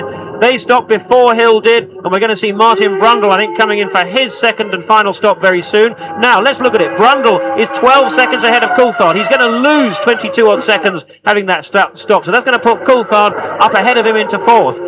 At the moment, Hakkinen is 17 seconds behind Coulthard, so the likelihood is that Brundle will come out in 5th place, and Brundle's coming into the pits now. We're going to find out the answer very soon. We are looking for a 9-second stop here. Well, in comes Martin Brundle. Let's see if we get that 9 seconds. Meantime, Damon Hill is now a whisker over 24 seconds ahead of Jacques Villeneuve, trying for his target. Coulthard has gone through, up ahead of Martin Brundle, who rejoins the race. Coulthard is now in 4th position, and Brundle rejoins in 5th place ahead of Mika Hakkinen as you watch 2nd placed Jacques Villeneuve exiting the casino hairpin, and Damon Hill has just gone through. Now, let's see whether Damon Hill has increased his lead on the way to that. And that is Pedro Lamy in the Minardi out of the race, the Portuguese driver. That is the 9th retirement, and it looks to me as though he's right in the middle of the track. He's on turns, he's on the hairpin, actually, the casino hairpin, and one can only hope that he's left it in neutral. It's a requirement, but it doesn't matter too much. They're going to forklift the car off the track. Here's a replay of what happened. That's Lamy on the left-hand side there, and coming up the inside there, he gets clobbered from behind by the Jordan, and that's Brundle. So Brundle does to Lamy what Berger did to Brundle. Look, he's lost the right front wing. What a mistake there. That is a big mistake, I'm afraid, from Martin Brundle. Oh, what a dreadful, dreadful blow to him. He, of course, has just come out of the pits after that second stop. Lamy had the door open, but he may have expected Brundle to go through, but circumspection should have been the word there. That, as I said, was what happened last year after Berger had followed Brundle for so long. Berger then came up the inside in a kamikaze move that didn't work for either of them. And this time it looks like both of those two are going to be out. Brundle may well come back, and he is coming back in for a new front wing. This is about a 15-second stop. It's going to put him behind. But of course, it's the length of the time in the pits that's going to be the real casualty. He's going to lose about 25 seconds probably in total for this. And that's the Badoa, Luca Badoa in the 40 car. Well, it's definitely not Eddie Irvine, that's for sure. It's at exactly the same place that Martin Brundle collided with Pedro Lamy. So Luca Badoa. So there's now about 10 cars out of the race. Out goes Brundle with his new wing, and he is down to 7th place behind Johnny Herbert, who is in the pits for Sauber. There is Johnny Herbert, and he's about to be lapped by Jacques Villeneuve. And Damon Hill is now a whisker over, 25 seconds ahead of Jacques Villeneuve, who will be held up by Johnny Herbert. Johnny Herbert may move over and let him through, but their comparative times, lap times, are 1 minute 23.5 from Hill. That should take 9 seconds. That one of Brundle's at Jordan took too long, quite frankly. And if Hill gets out ahead of Villeneuve, that's going to look as if it's very much Hill's race, because Hill will have the benefit of new tyres. However, if Villeneuve stays out ahead, if Hill comes out after Villeneuve goes by, Hill's going to have a huge job trying to get by Jacques Villeneuve. By the Jordan, by the Sauber goes Villeneuve. And of course, Villeneuve has not got to stop again. He's just staying out. Absolutely pumped up, fully motivated. It's all going to happen in the next 3 laps. When this pit stop happens for Damon Hill, nothing can afford to go wrong. It is that tight. Hill's now 28 seconds ahead. You have to take into account the chance of being held up by slower traffic. Johnny Herbert may have won the race for Damon Hill. We don't know yet, but Villeneuve lost 3 seconds on that lap. I think this Luca Badoa, this is the Italian driver in the 40, just pulling off. But now there are 10 drivers and cars left out of the 22 who started, and they are on lap 49 out of 69 as you watch Villeneuve try to make up some of that time which he's lost to Damon Hill. Hill leading now by 28 seconds, and Villeneuve is 21 seconds ahead of Alesi, third, who is 18 seconds ahead of Coulthard, fourth, who is 21 seconds ahead of his teammate. Now there are just 8 left, and that was very, very unusual, to put it mildly, to have 2 successive races have so few drivers finish. But it looks as though we may only have half a dozen or so finishing in Canada, because 20 laps is a long way to go with nobody retiring here. The longer the cars go, the more the stresses and the strains, particularly on the brakes and transmissions, will tend to take their toll. Damon Hill, now is he going in? Yes! Now Damon Hill comes in 29 seconds ahead of Jacques Villeneuve for the pit stop that can win him or lose him the Canadian Grand Prix. Williams have made an excellent stop so far for Hill's first one and for Villeneuve's second one. And that is a ding-dong! Fabulous pit stop for Damon Hill, who now, has he got out in front of one? Will he get out in front? Yes, yes, yes! Damon Hill exits the pit lane before Jacques Villeneuve turns out of turn 12. So now Hill on new rubber and with a light fuel load and with 19 laps to go. I said it's a combination of all sorts of things, the strategy, the unwitting help of Johnny Herbert and a superb pit stop for Damon Hill, which has enabled him to rejoin in the lead, looking now at a potential 5th win from 8 races. Villeneuve throws off one of the tear-offs. When you were looking back at the car, at his head, you probably noticed a lot of imperfections seemingly on the visor. That was simply where the tear-off, which they used to remove dead flies and oil and stuff, was adhering to the plastic. Well, Villeneuve certainly won't stop trying, but he will know the fact that Hill's got out. A, he's ahead of him, and B, he's ahead on a new set of tyres. They've both got, in fact, every car here has now got or should have the same fuel load to get the end of this race, so no difference in performance from that. What we do have as a factor influencing the performance of them is the state of the tyres. Now, in fact, the tyres don't really deteriorate a great deal, but they are a little bit softer than they were last year. Last year, the tyres were the C compound tyre. This year, they're D compound. And looking across there, look at the angle of the flap on that front wing, how it bends back as the speed builds up on that camera angle, as the aerodynamic force pushes it back. I'm sure there's nothing wrong with that. I think it's just a natural consequence of the force building up. But anyway, back to the front there, we've got Martin Brundle, who's now just 0.8 of a second behind Johnny Herbert, and it really would be great if Brundle can manage to get by Herbert. I suspect he probably will, because he really needs the encouragement. Is that the battle? No, that's Damon Hill, followed by the Minardi, because this has been Brundle's best race of the year. Now, unfortunate that it was Fisichella's teammate, Pedro Lamy, that Brundle had a collision with. No doubt Brundle thought that Lamy was letting him come through, giving him the room. Lamy was, I'm sure, equally amazed that Brundle tried to go for the gap. Whatever, it ended up in the removal of Martin Brundle's right front wing, a 3rd pit stop to replace it, and he's certainly going to lose what could have been perhaps 4th place there, with Coulthard 4th, Hakkinen 5th, Herbert 6th, and I say Martin Brundle just 0.8 of a second behind. But Villeneuve is 11.7 seconds behind Damon Hill. Villeneuve is not giving up by any stretch of the imagination. And the people who have retired while you watch race leader Damon Hill are, and I'm giving you the most recent retirement first, Pedro Lamy, as a result of being nerfed by Martin Brundle at turn 1. Luca Badar out in the 40. Gerhard Berger spun off, stalled his car. Michael Schumacher had some sort of a suspension or transmission collapsing problem and he's out. Olivier Panis out in the Ligier, as is Mika Salo with a broken engine. Pedro Diniz out in the Ligier. Rubens Barrichello out in the Jordan. Montermini out in the other 40, Frenson out in the Sauber, Verstappen in the Arrows, Rossit his teammate, no cars finishing for the TW Arrows team, no cars finishing for Tyrrell because Katayama is out as well, and no cars finishing for Ferrari. 2 Williams in the lead, Alesi in the Benetton 3rd. And in fact, we have heard that there is Martin Brundle now near his sights, I'm afraid. Now let's have another look. That's the manoeuvre. Brundle uses that Peugeot horsepower on the main straight section there into the right-hander before the pits. That's the overtaking spot. But we've also heard from Tony Giardino, man in the pits, to say that it was indeed a drive shaft that came off that Ferrari. Now, I've never seen that happen before, and that really is a remarkable sort of event. So going to be a pretty hefty debrief, I think, for Ferrari here tonight. I had the drive shaft come out of my model Ferrari, which I'd broken, but you certainly don't expect that to happen with a real one.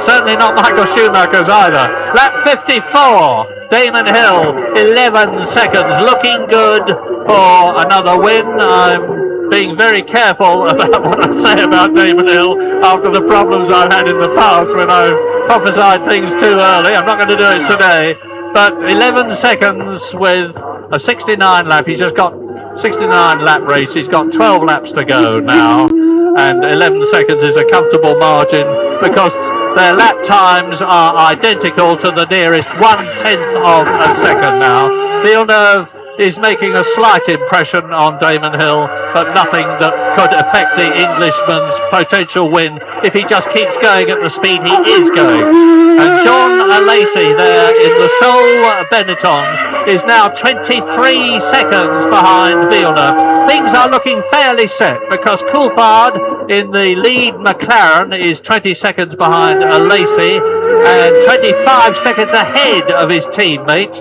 And Martin Brundle is 24 seconds behind Mika Hakkinen, and Brundle has been lapped in 6th position, and Damon Hill is now on his 55th lap in the 69-lap Canadian Grand Prix, and Villeneuve is closing the gap. It's down to 10.5 seconds now. 50 mile an hour turn 3, left at 4, underneath the bridge, builds up to 145 miles an hour here, down up to 155, into the left-hander now, that's third gear, 55 miles an hour, swing right. This is where the speed builds up very rapidly indeed, unbelievably rapidly, to 170 miles an hour as he goes underneath the Concord Bridge, backs off a bit for the right-hander at turn 8, stays at about the same speed for turn 9, now accelerates up to 170 miles an hour to the hairpin. Villeneuve clearly not giving up at all, but he's going to have to go incredibly hard. I really cannot see that he's going to do it, but his pride will not let him do anything other than keep charging to the very end of this race. He's 10 seconds behind. There are roughly 15 laps to go, so he'd need to be 0.7 of a lap every lap consistently faster than Damon Hill to be right with him at the very end, and that always presumes that he can find a way by. So it's a tall order, but at least we can enjoy watching Villeneuve drive his heart out. And interesting here that with Hill and Villeneuve, we've got the two drivers in Formula One who are racing, who've had famous motor racing fathers.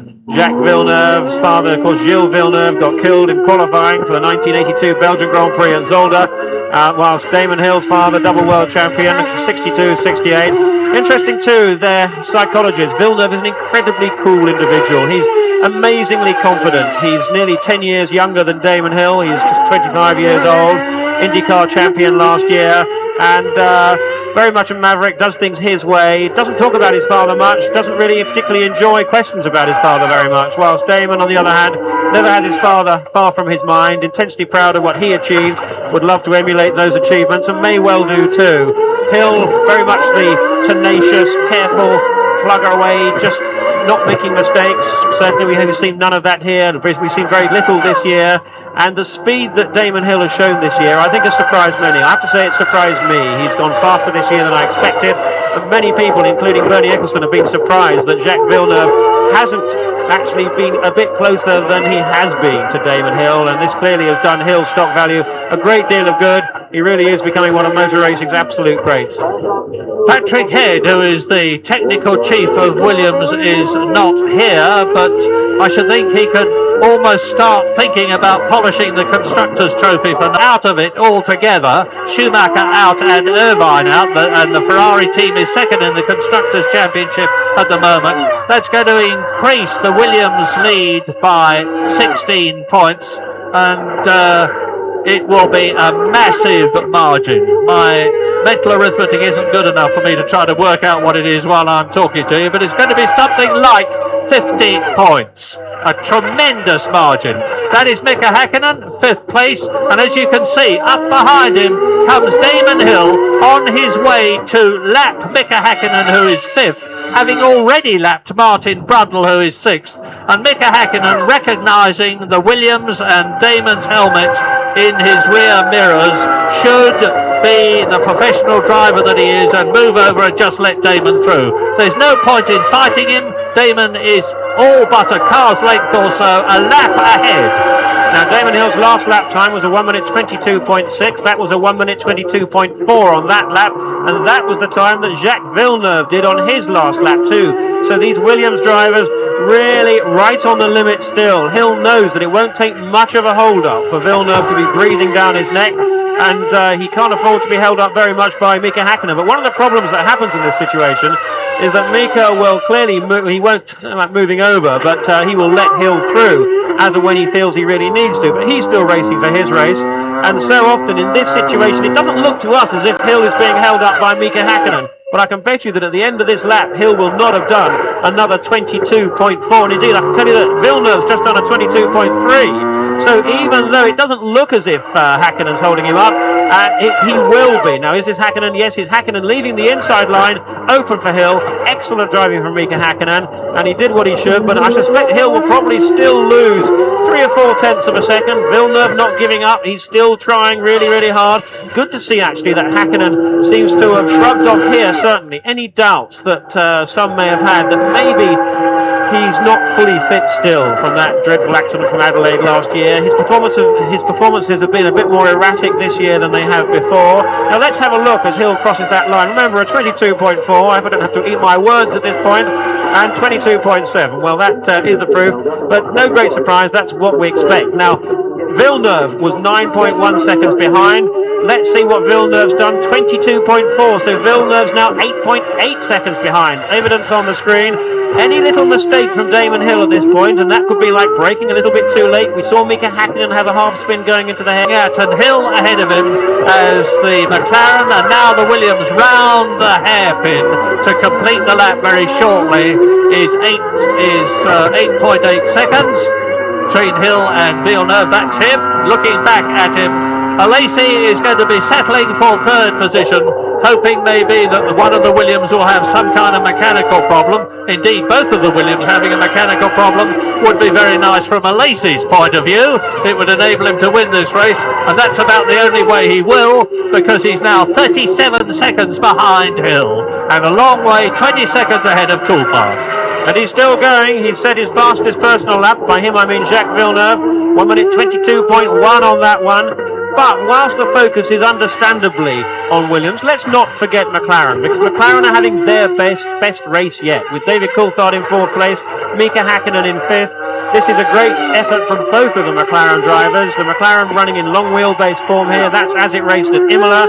It's certainly a problematic car. It's the third gear chicanes linked up by long straights. That doesn't matter so much, so that's why McLaren's performance has been relatively better. But I suspect that in 2 weeks' time, when we go to Manicourt, with its fast flowing corners taking part of the format, we'll see McLaren slump back a bit when you need to get cornering grip when it has high-speed corners. Yeah, I was talking to David Coulthard literally almost just a few minutes before he got in the cockpit, and he said exactly the same thing, that he expected the gap between themselves and the leaders to increase at Manicourt.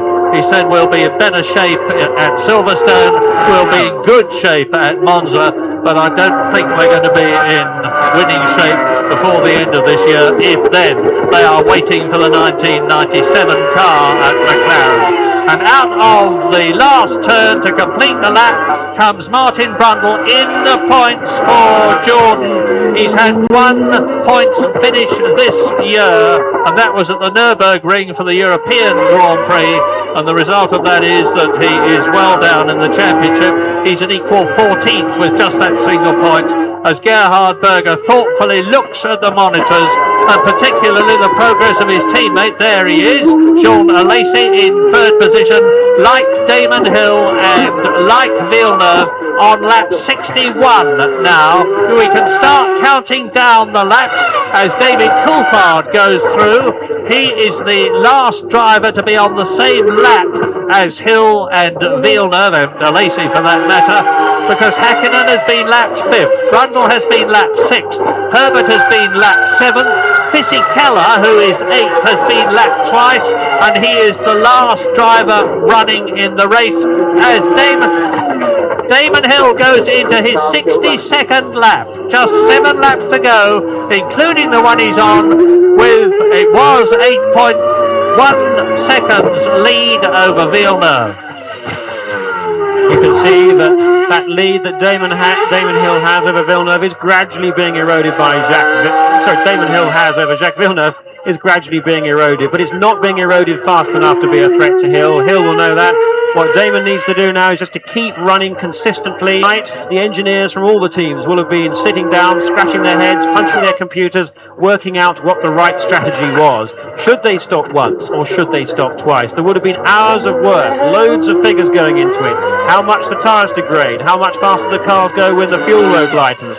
And in the end, we heard, and of course we do our research, that theoretically 2 stops was going to be about 5 or 6 seconds, maybe 7 seconds faster in race distance than making 1 stop. But of course, what happens out there in reality when you've got cars to overtake, potential finger trouble in the pits to take account of, can influence that. And many teams would think that the chances of losing out by making 2 stops could be more than that 5 seconds. The Williams team, though, didn't take that view, certainly not with Damon Hill. Their pit work has been perfect. They've lost no time on that. Hill has been carving by the traffic that he has had to overtake without any problem too. And perhaps what we're looking at here is bearing in mind that Villeneuve and Hill have been so evenly matched all weekend. The fact that Villeneuve only lost pole by 200ths of a second to Hill is the fact that we are seeing, perhaps uniquely, the difference between a 1-stop strategy and a 2-stop strategy. And the fact that Hill may well end up winning this race by 6-7 seconds will be testimony to that. Hakkinen, so Villeneuve, who is second, has now lapped Hakkinen, who's fifth. I was about to say it's very easy to criticise from the outside, or comment even from the outside, when you don't know all the circumstances. But having made that caveat, I am quietly appalled with what's happened to Ferrari. They were expected, after all their work, to come good here in Canada. Schumacher had been confidently predicting it all through the season, and what a dreadful race it's been for them. Eddie Irvine out almost immediately after the race had started with broken suspension.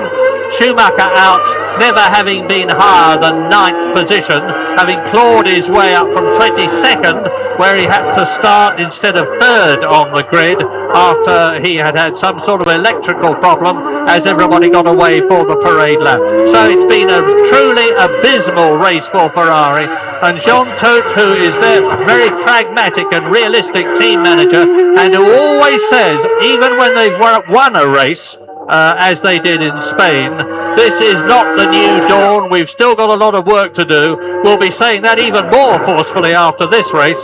Lap 64, Damon Hill has stabilised his lead over Villeneuve. In fact, he is pulling away at the present moment. His last lap was half a second quicker than the Canadian, and he now leads by coming up to 9 seconds as he comes through to complete his 64th lap. Alesi is now well out of the running, but on a podium position again, and he's already been there 3 times this year on the podium, yet to win, of course. David Coulthard is the sole driver other than Alesi and Villeneuve not to have been lapped by Damon Hill. Hakkinen is still 5th, Brundle is still 6th, Herbert is still 7th, Fisichella is still in 8th and last position. So with 5 laps remaining, it's quite a lonely time for the drivers out there now. Few of them are battling with anybody. They're just trying to maintain that all-important rhythm, trying to put the prospect, a little bit wide there for Villeneuve around turn 2, trying to put the prospect of anything going wrong with their machines out of their mind. You don't sit there listening for any tiny noise, feeling for a vibration on the brakes. You get on, you concentrate with keeping up that fast flowing rhythm to make sure that you don't make mistakes. You look for little telltales of debris on the circuit by this round, but there can be other bits too, just to keep it flowing. And it's important too to understand that these cars are not necessarily going to finish this race able to do another race, and the ones that break down just have some silly problems. These cars are all designed effectively to just do 200 miles. If the Grand Prix distances were increased to 250 miles as opposed to 200 miles, they'd be designed and built quite differently in various areas. And at the end of this race, after those 200 miles, the engines will all need to be totally rebuilt, the gearboxes will be clapped out, the brakes will be virtually finished, the dampers will need to be replaced, the radiators will be need to be replaced too, the exhaust might be a little bit cracked. These cars will be completely worn out in just another 4 laps time. That's generally the way that goes, but they've got to feel good, they've got to keep being fast. Renault had been taking some stick after they had problems with Damon Hill's engine braking at Monaco, with Villeneuve having one brake at a testing session and then a 3rd engine problem elsewhere. But Bernard Dudot, who is their race chief, rightly pointed out that 2 of the engines were development engines, and you have development engines in order to break them to find out what you have to do to overcome weaknesses. So Renault are really crushingly beating everybody, because Jean Alesi there, who is in third place, is also Renault powered. So it's Hill, Villeneuve, Alesi, Coulthard with the Mercedes engine in his McLaren, Hakkinen with the Mercedes engine in his McLaren, Brundle with the Peugeot engine in his Jordan, who are the top six. Now the Canadian flags are waving vigorously, and I have to say optimistically all round the track now, because the big crowd, and it's a really big crowd to celebrate the return of the name Villeneuve to Canada in Formula One, is trying to will their man home first. But on lap 67, with only 2 to go after this, Damon Hill is over 8.5 seconds ahead of Villeneuve. And I think what we're seeing here at the Canadian Grand Prix is a better representation of the pecking order of the cars than we did do in Spain.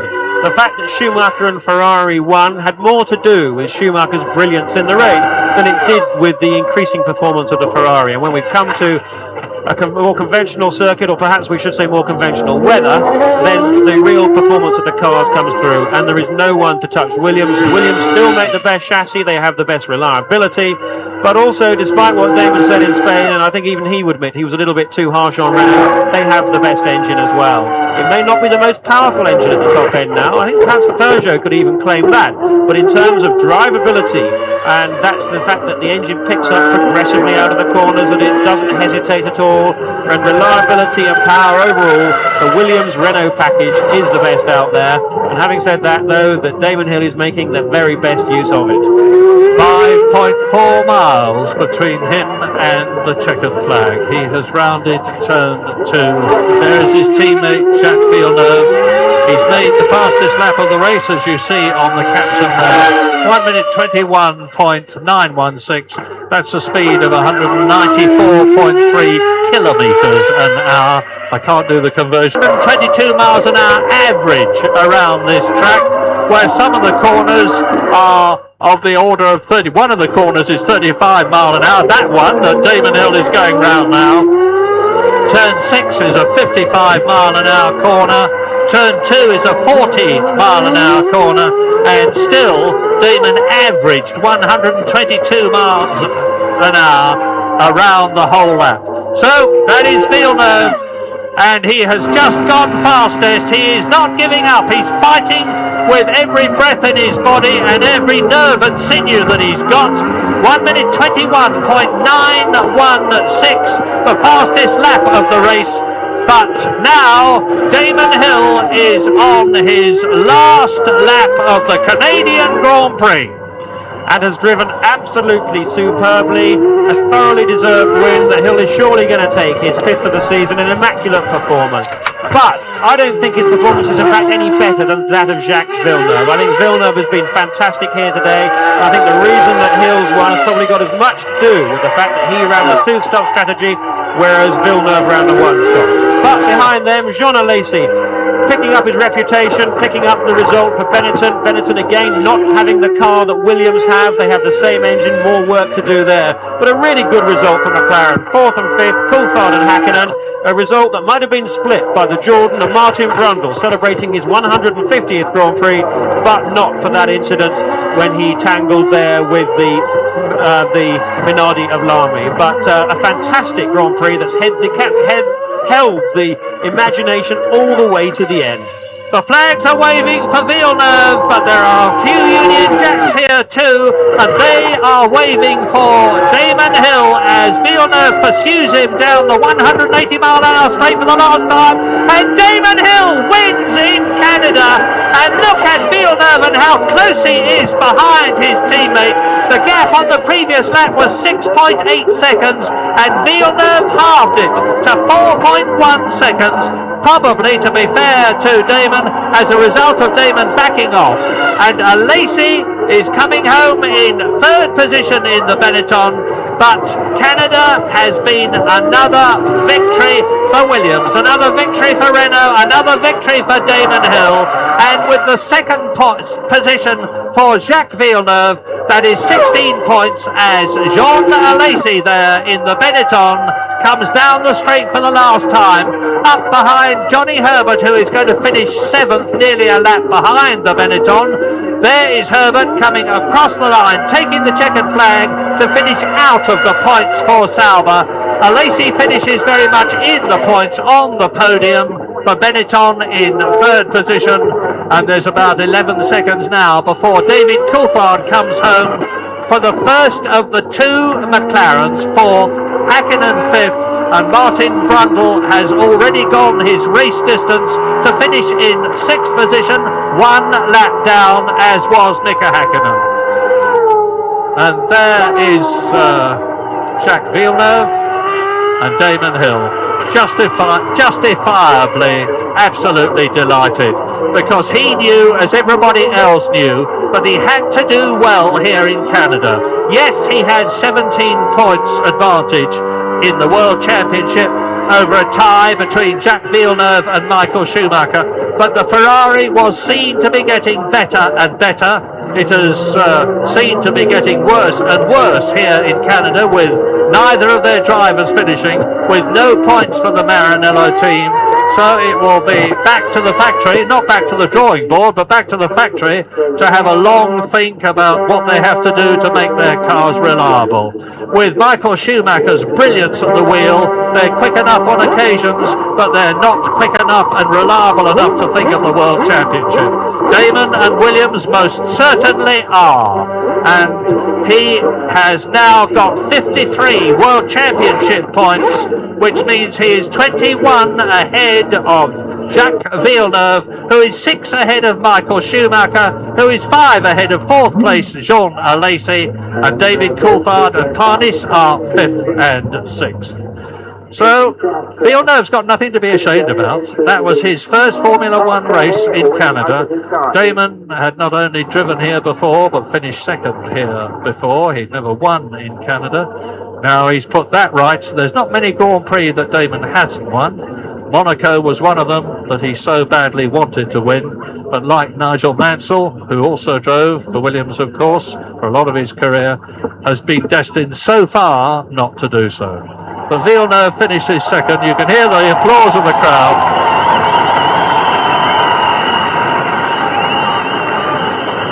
And he goes over Charlie Whiting's Juggernaut, the machine that will test and measure everything to make sure that there are no dimensional or other problems with the cars. The drivers are actually weighed now. Martin Brundle in the yellow overalls, Mika Hakkinen in the red ones, Jacques Villeneuve. There is Johnny Herbert, who just failed to score a World Championship point for his Sauber team.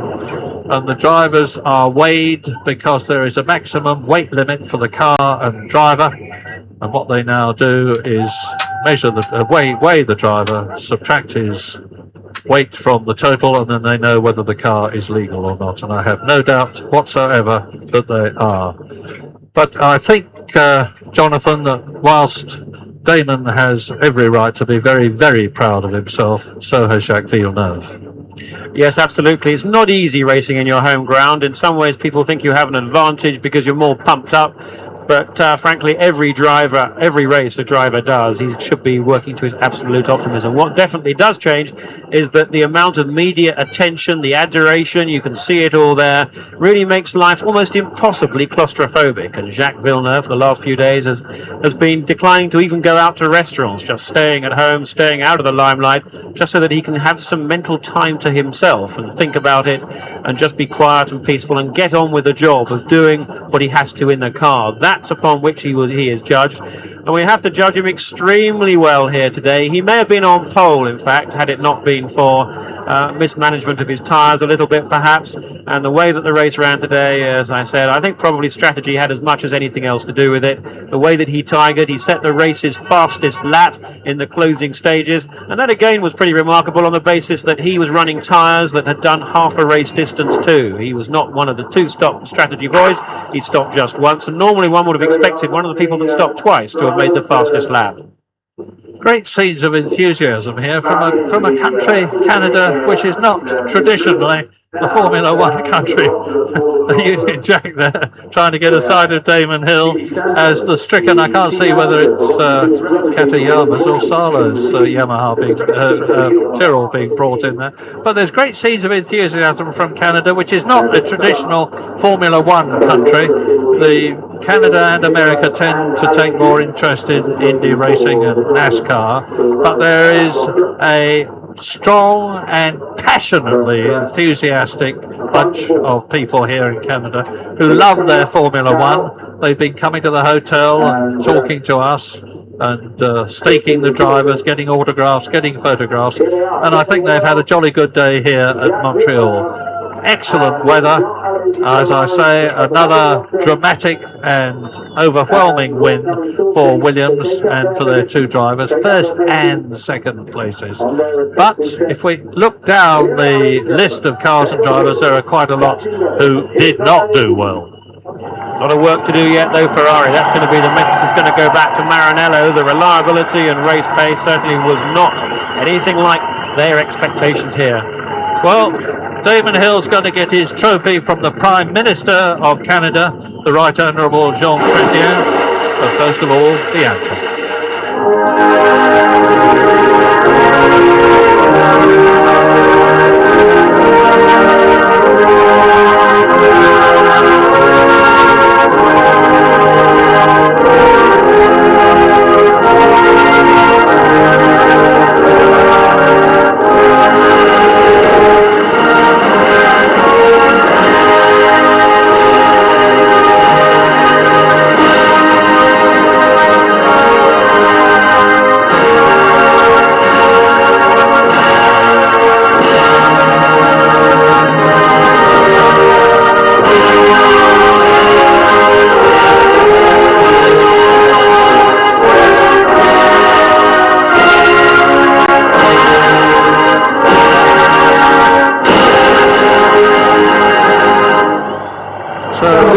Superb win for Damon Hill, but Martin Brundle was one of the three British drivers to finish in the top six. Finished sixth. Would he have finished higher if he hadn't hit Pedro Lamy? Well, perhaps Tony Jardine can find out for us. Martin, a tremendously gritty drive from yourself. You got into the championship points, but it could have been more than just the one. Yeah, it could have been fifth or fourth. I had a misunderstanding with Lamy. I thought he'd given me the corner as I exited the pits, being that I was sort of a lap or so ahead of him, but suddenly just turned across and that was it. I'd lost my nose. But so I think it perhaps should have been a fifth place. We went for the two-stop strategy. I thought it was the right way to go. On the day, probably not. You must be pleased with your own personal performance and the performance of the car. The car was faultless. It didn't miss a beat all day. I've driven very well all weekend. I'm really happy. Really looking forward to Manicourt and especially seeing everybody at Silverstone, of course. What were the conditions like out there today? It was hard. The track was picking up grip. We're about to get run over here, Tony. And nothing new. Exactly. But it was hard on the brakes and just it's hard on your feet actually. There's so much energy into the brake pedal. But I don't know. It seemed a bit tedious from where I was sitting. I got close to the two Benettons for a while and we were having a good scrap. But I just couldn't make an impression on them. Well, you say it's hard for braking. It is harder for you. People forget that one of your ankles is still pinned and plated, and you actually had some massage on that before the race, didn't you? Yeah, but that's normal. You know, no excuses. Don't offer any excuses at all. We did a reasonable job this weekend. It is hard. You're putting 700 psi or something into the brake pedal, and it pedal feels like it's coming through your foot after a while. And I'm sure all the drivers will feel the same way. May I say how fresh you're looking? That's very sweet of you, Teach. Thank you. Martin Brundle, as ever, giving a very realistic assessment of what he's done. And that was Madame Nicole Pajot-Goyette, who is the president of the Society of the Parc des Îles here. We're on the island here in the middle of the St. Lawrence, who was presenting the trophy, the champagne, to Damon Hill, and she was obviously saying, I know you sprayed all over people and I hope you're not going to spray it all over me. No, madame, I am not, he said, and he didn't. But for the fifth time this year, Damon Hill has been up there with that magical symbol of Grand Prix success. the champagne. It's a dreadful waste of a wonderful drink, but it's become a Formula One tradition, and it's a nice spectacle, and long may it stay so. So now the drivers into the interview room. We'll hear from Damon, we'll hear from Jack. I have absolutely no doubt that they will confirm what Jonathan has said, that there was nothing between them as drivers. It was the strategy that won the race. And I think it's Adrian Newey that probably evolved that strategy. He produced a very daring one for Damon Hill to win the San Marino Grand Prix at Imola. Well, it was a perfectly straightforward one this time. 2 stops for Damon as opposed to 1 stop for Villeneuve. And there was just 4 seconds between the 2 of them at the end of the race. But I believe also that 4-second gap, which had been reduced dramatically on the last lap, was as a result of Damon backing off. Either way, a very, very close thing and a great win for Williams, for Hill, and the 2nd place for Villeneuve.